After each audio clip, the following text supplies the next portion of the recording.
মাহমুদ ভাই, ইলিয়াস, যে ইলিশের প্রসঙ্গটা ইলিয়াস নিয়ে এসছে, আপনি জানেন যে আমার খুব ভালো লাগছিল ফরিদ আক্তার যখন বলছিলেন যে ইলিশ খুব দামি মাছ, এই মাছ কিন্তু দেওয়া যাবে না, এবার দেওয়া হবে না। আমার খুব ভালো লাগছিল যে বাহ, ভালো একটা কথা বলছে। এখন দেখি যে 3,000 টন তারা আবার রপ্তানির অনুমতি দিচ্ছে। পাশাপাশি আপনি অমিত শাহের একটি বক্তব্য দেখেছেন যে বাঙালি অনুপ্রবেশকারীরা ঢুকলে ঝুলিয়ে রাখা হবে, ঝুলিয়ে মারা হবে, কি যেন এরকম আমি দেখাচ্ছি নিউজটা। তো এখন অনুপ্রবেশকারী তো হাসিনা ভারতে আছেই, তাই না? কি মনে করেন আপনি এই যে ইলিশ, অমিত শাহের বক্তব্য, হাসিনা উল্টো করে ঝুলানো হবে, উল্টো করে ঝুলানো হবে, হাসিনা, এই কিভাবে দেখেন আপনি? আগে ইলিশ নিয়ে কথা বলি। জি। যেহেতু ইলিশের প্রসঙ্গ ইলিয়াস তুললো এবং খুব সঙ্গত কারণেই তুলেছে সে। এখানে আপনি যিনি মন্ত্রী, মৎস্য মন্ত্রণালয়ের দায়িত্বে ফরিদ আক্তার, তিনি বলেছিলেন যে এবার আর পূজায় ভারতে কোনো ইলিশ দেওয়া হবে না, এবং দেওয়ার পরে তিনি কিন্তু বেশ হাততালিও পেয়েছিলেন, মানে সোশ্যাল মিডিয়াতে হাততালি পেয়েছিলেন, আমি সেটা বলতে চাচ্ছি। কিন্তু এখন আবার দেখলাম যে দেওয়া তো হচ্ছেই, ওই আগে 500 টন দেওয়া হতো, এখন 3,000 টন দেওয়া হচ্ছে। তো তাহলে আমি প্রথমেই যে একটা কথা বলেছিলাম, যেটা আপনারা একটু বিব্রত বোধ করছিলেন, ইনএক্সপেরিয়েন্স, মিনার বিব্রত বোধ করছিল। ইনএক্সপেরিয়েন্স শুধু না, সরকারের মধ্যে প্রচন্ড সমন্বয়হীনতা, এগুলো হচ্ছে তার প্রমাণ। কারণ হচ্ছে যে ফরিদা আক্তার যখন বলেছিলেন যে এবার ইলিশ দেওয়া হবে না, তিনি কি তার ব্যক্তিগত মতামত দিয়েছিলেন না সরকারের মতামত দিয়েছিলেন? তিনি তো আর উপদেষ্টা হওয়ার পরে তার ব্যক্তিগত মতামত দেওয়ার তো কোনো সুযোগ নাই, তাই না? সরকার তো একটা ইনস্টিটিউশন। তাহলে সরকারের একটা মন্ত্রী তার মন্ত্রণালয় নিয়ে যখন কথা বলছেন, তখন আমরা ধরে নেব এটা সরকারের অবস্থান, এবং আমাদের ধরে নিতে হবে যে ইউনূস সাহেবের এটাতে সায় ছিল যে এবার আর ভারতকে ইলিশ মাছ দেওয়া হবে না। তাহলে আজকে আমরা দেখলাম যে কমার্স মিনিস্টার, যিনি সালাউদ্দিন আহমেদ, যিনি আবার ইয়েরও মন্ত্রী, অর্থমন্ত্রীও, বাংলাদেশ ব্যাংকের গভর্নর ছিলেন আগে, তিনি বললেন যে 3,000 টন ইলিশ দেওয়া হবে। তাহলে সালাউদ্দিন সাহেব এবং ফরিদা আক্তার, তারা কি একই সরকারের মন্ত্রী না? যদি একই সরকারের মন্ত্রী হয়ে থাকেন, তাহলে এক মন্ত্রী 15 দিন আগে বললেন যে ইলিশ মাছ এবার যাবে না, আর আরেক মন্ত্রী 15 দিন পরে বলছেন 3,000 টন যাবে। তাহলে এই সরকার কোথায়? নাকি যার মতো করে যে ইচ্ছা ফ্রি স্টাইলে রাষ্ট্র চালাচ্ছে? তো ফ্রি স্টাইলে রাষ্ট্র চলে নাকি? আর ফরিদা আক্তার যদি উনি আবেগের বশবর্তী হয়ে ব্যক্তিগত মতামত দিয়ে থাকেন, তাহলে এখন ফরিদা আক্তার উচিত হবে বলা যে না, এটা সরকারের সিদ্ধান্ত ছিল না, এটা আমাদের সিদ্ধান্ত, বা আমি ব্যক্তিগতভাবে বলেছিলাম, কিন্তু এটা কোনো সরকারের সিদ্ধান্ত ছিল না। তো যদি সেটা হয়ে থাকে, আমি জানি না কি, আপনিও নিশ্চয়ই জানেন না এটা কি, হয়তো ফরিদা আক্তারকে টেলিফোন করলে জানতে পারবেন যে ঘটনাটা কি, সেটা কি উনি বলেছিলেন না সরকারের পজিশন তাই ছিল। তাহলে দুটো জিনিস বলা যাবে, একটা হলো যে হয় সরকারের পজিশন চেঞ্জ হয়েছে, তাহলে চেঞ্জ হলো কেন? আর যদি চেঞ্জ না হয়ে থাকে, তাহলে মেনে নিতে হবে যে কি বলে, ফরিদা আক্তার উনি ব্যক্তিগত মন্তব্য করেছিলেন, যেটা ওনার অনভিজ্ঞতার প্রমাণ। ব্যক্তিগত মন্তব্য করা যায় না আপনি মন্ত্রী হওয়ার পরে কোনো রাষ্ট্র সম্পর্কে। আর সরকারের সিচুয়েশন যদি চেঞ্জ হয়ে থাকে, তাহলে তো খুব বিপদের কথা। সরকারের সিচুয়েশন কেন চেঞ্জ হলো? সরকার কি ভয় পেয়েছে যে ভারতীয় ইলিশ মাছ না দিলে ইউনিসের সরকার থাকবে না, সরকার আছে ইয়ে ফেলে দিবে, মানে ভারত ফেলে দিবে? যে ভারত ইতিমধ্যে প্রথমে সংখ্যালঘু কার্ড খেললো, এখন চাকমা কার্ড খেলছে। এই কার্ডই তো তাদের কার্ড, ইন্ডিয়ার কার্ড, সংখ্যালঘু ইন্ডিয়ার কার্ড, এবং চাকমা কার্ডও ইন্ডিয়ার কার্ড। তো এখন এই কার্ডগুলির জবাবে যদি সরকার তাদের পজিশন ঠিক মতো বলতে না পারে, যেমন আমি গত অনুষ্ঠানেই বলেছিলাম যে সংখ্যালঘু কার্ডের ব্যাপারে তো আমরা খুব পরিষ্কার ভাবে ভারতকে বলতে পারি যে ভারতের মুসলমানদের অবস্থা নিয়ে আমাদের উদ্বেগ আছে, এবং যখনই তারা বাংলাদেশের হিন্দু নিয়ে কথা বলবে, আমরা তখনই ভারতীয় মুসলমানদের দুরবস্থা নিয়ে কথা বলবো। মাহমুদ ভাই, আপনি উপদেষ্টা তৌহিদ হোসেনের বডি ল্যাঙ্গুয়েজ দেখছেন ইন্ডিয়ার ব্যাপারে? মানে মনে হয় যেন সে না পারতে, মানে কিছু একটা ইন্ডিয়া না পাশ কাটাই যাওয়ার একটা প্রচেষ্টা। আচ্ছা, ওনাকে না হয় আমি বেনিফিট অফ ডাউট দিচ্ছি, উনি ফরেন মিনিস্টারকে অনেক কিছু ডিপ্লোমেসির আশ্রয় নিতে হয়, তারটা আমরা ওই আলোচনায় আমরা পরে যাই। ডিপ্লোমেসি না, মানে সহ হয় অসহায়ত্ব, ডিপ্লোমেসি হতে পারে, সেটা আপনি মানে জনগণ ধরতেই পারে। তাহলে কি সরকার ভয় পাচ্ছে? অথবা আরেকটা হতে পারে যে তাহলে কি ইউনূস সাহেব যে মোদির সাথে মিটিং করতে চেয়েছিলেন আমেরিকায়, এবং সেই মিটিং এর একটা ভেট হিসেবে মাছ দেওয়া হলো, যে আমরা মাছ পাঠাচ্ছি, আপনি আমার সাথে একটা মিটিং করেন, এটা কি এই কারণে করা হলো? মানে একটা কোনো যুক্তিসঙ্গত কারণ তো দেখাতে হবে যে আমরা এবার কোনো মাছ পাঠাবো না, আর সেখান থেকে আমরা আগের সরকারের তুলনায় 6 গুণ বেশি মাছ পাঠাবো, 500 টনের জায়গায় 3,000 টন। এই যে পরিবর্তন, এর তো একটা লজিক থাকতে হবে, এবং জনগণকে তো এটা জানাতে হবে যে আপনারা আগে কেন বলেছিলেন যে মাছ দেবেন না, আরে এখন কেন বলছেন যে 6 গুণ বেশি মাছ দেবেন, এটা জনগণকে বলতে হবে। তো সুতরাং এই ইলিশ কূটনীতির মাধ্যমে কিন্তু একটা বিশাল কূটনীতিক ব্যর্থতা এটা দেখিয়ে ফেলেছেন এই সরকার, এবং ভারতের কাছে তারা কিন্তু হেরে গেছে এই ইলিশ কূটনীতিতে, এবং তাদের দুর্বলতা দেখিয়ে ফেলেছে, এবং দুর্বলতা দেখানো খুব ভয়াবহ জিনিস, এবং এই সরকার প্রতি মুহূর্তে দুর্বলতা দেখাচ্ছে। আপনি আমাকে বলেন, এটা কি ভাবা যায় যে এরকম একটা বিপ্লবের মাধ্যমে একটা স্বৈরাচারী খুনি শেখ হাসিনা পালিয়ে গেছে, আর তার জেলা থেকে তার একজন ধর্ম ব্যবসায়ী যাকে সে বানিয়েছিল কি বলে বাইতুল মোকাররম মসজিদের খতিব, সে জুম্মার দিনে লোক ভাড়া করে নিয়ে আসবে, এই সাহস কোত্থেকে পায়? তাহলে আপনি বলেন এই সাহস যদি কি, ওই খতিবের নাম রুহুল আমিন বোধহয়, রুহুল আমিনের মতো একটা লোক যদি এরকম সাহস পেতে পারে, এভাবে চ্যালেঞ্জ করতে পারে এই সরকারকে, তাহলে জনগণের কাছে এই সরকার সম্পর্কে কি বার্তা গেছে আমাকে বলেন তো, কতটা দুর্বল এই সরকার? সুতরাং এরা ভয়ঙ্কর বিপদের মধ্যে পড়তে যাচ্ছে, ভয়ঙ্কর ফাঁদের মধ্যে পড়তে যাচ্ছে। এখন এটা কি বুঝতে পারছেন তারা? সেটা অবশ্য আমার জানা নাই, কারণ তাদের কারোর সাথে আমার কোনো যোগাযোগ নাই। আপনারা হয়তো বলতে পারবেন যে তারা তাদের বিপদটা আদৌ বুঝতে পারছেন কিনা। এখন আসি আমি আপনার কি ঝুলিয়ে রাখবে অমিত শাহ বলেছে অনুপ্রবেশকারী বাংলাদেশিদের ভারতে ঝুলিয়ে রাখা হবে। তো অনুপ্রবেশকারী একজন তো দিল্লিতে বসে আছে, শেখ হাসিনা। কারণ হচ্ছে যে আমি আপনাকে যুক্তি দেখাচ্ছি, ঠিক আছে, প্রথমে সে গেছিল বাংলাদেশের পাসপোর্ট নিয়ে, সে ভারতে গেছিল এবং তাকে ভারতে সাময়িক আশ্রয় দেওয়া হয়েছিল, আপনার কথাটা মনে আছে। কিন্তু তারা ভারত কিন্তু বলেছিল সাময়িক আশ্রয় সেই সময়। এখন তার তো সেই সাময়িক আশ্রয় মেয়াদ পার হয়ে গেছে, 45 দিন সাময়িক আশ্রয় মেয়াদ, সেটা পার হয়ে গেছে। 1 2 নম্বর, তার পাসপোর্ট বাতিল করা হয়েছে। আমাকে বলেন তো, আপনি তো বিদেশে আছেন, আমি বিদেশে আছি, বিদেশে আছে আমাদের বিনা। আচ্ছা, আমাদের পাসপোর্ট যদি বাতিল হয়ে যায় তাহলে আমরা কিরকম বিপদে পড়বো? যে দেশে আমরা আছি সেই দেশে তো পাসপোর্ট বাতিল হয়ে যাওয়া মানে তো তার নাগরিকত্ব নাই শেখ হাসিনা। তো নাগরিকত্ব যেহেতু নাই, সে 100% অনুপ্রবেশকারী।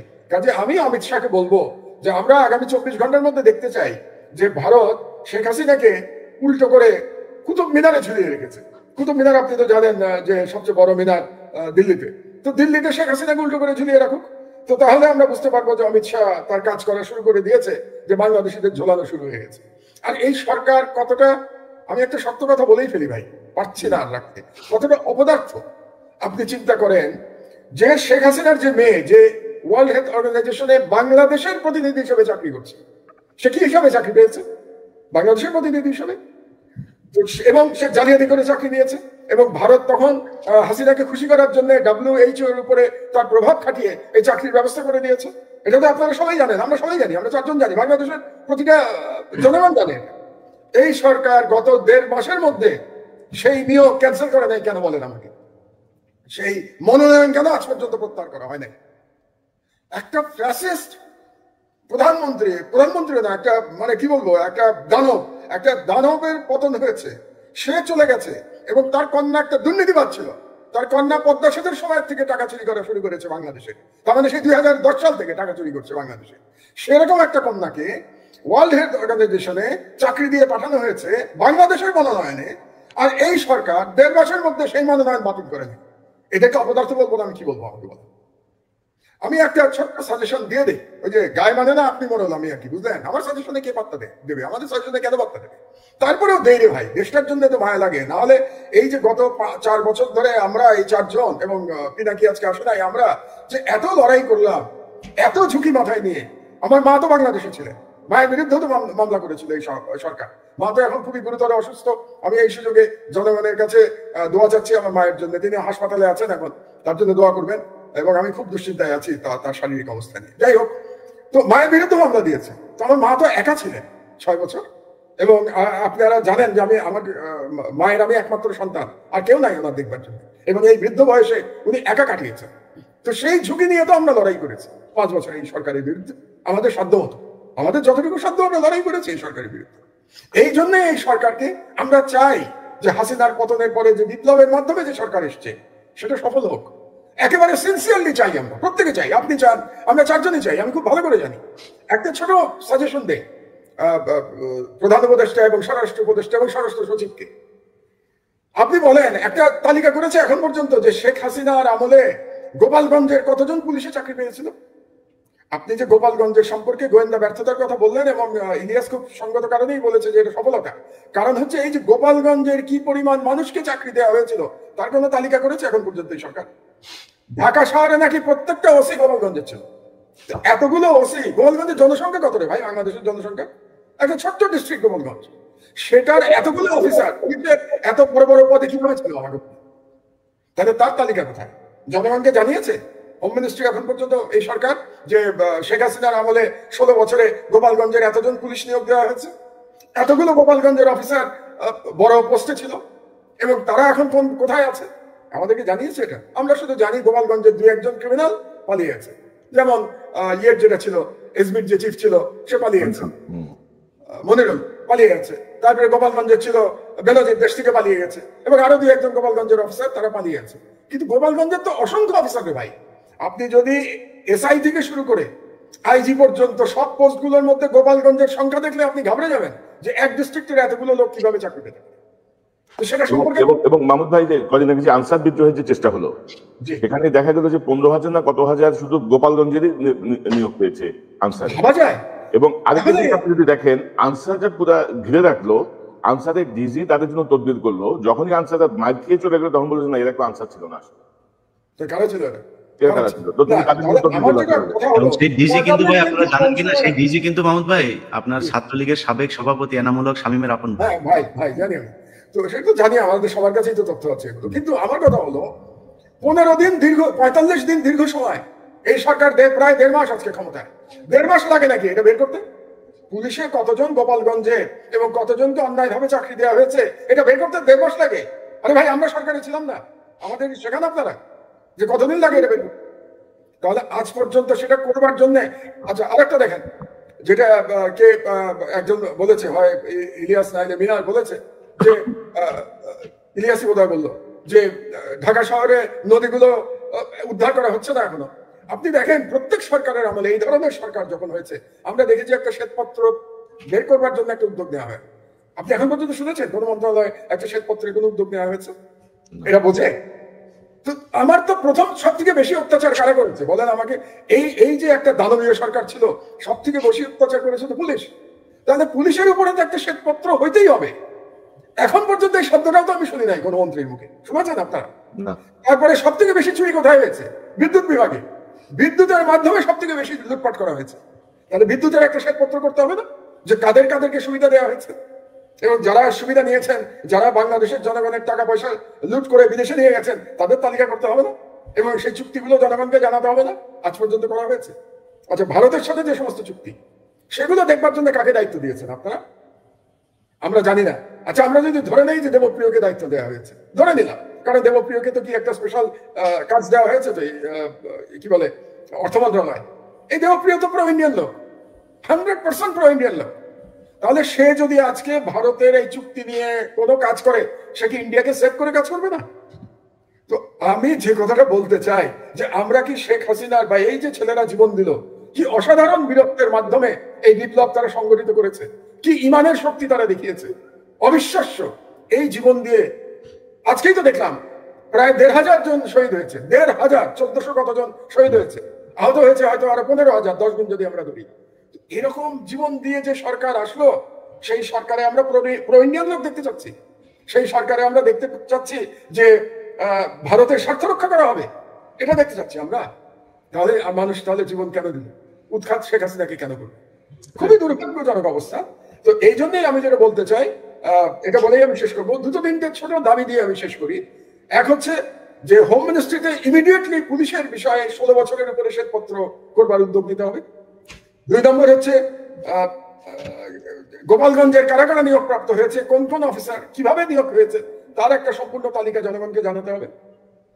এটা হচ্ছে ইমিডিয়েটলি হোম মিনিস্ট্রির দায়িত্ব নেওয়া উচিত, এই দায়িত্ব।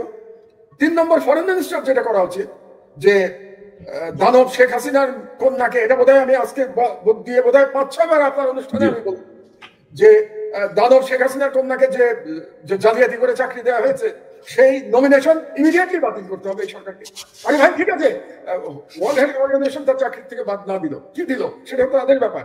আপনারা নমিনেশন উইথড্র করেন, নমিনেশন উইথড্র করতে পারবেন না কেন?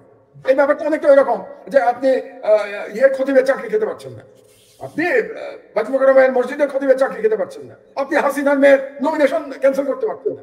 এই সরকার কি করছে? এবং একটা দুর্বল এবং সমন্বয়হীন সরকার কিভাবে রাষ্ট্র পরিচালনা করবে? পুলিশের মাধ্যমে সমন্বয়হীনতা প্রমাণিত হয়েছে। আর চট্টগ্রামের পার্বত্য চট্টগ্রামের বিষয়ে আপনাদের মনে রাখতে হবে, it is totally Indian card, এবং এই ইন্ডিয়ান কার্ড ইন্ডিয়া খেলতেই থাকবে। এবং আমাদের সেনাবাহিনী লাগবে এটাকে মোকাবেলা করার জন্য।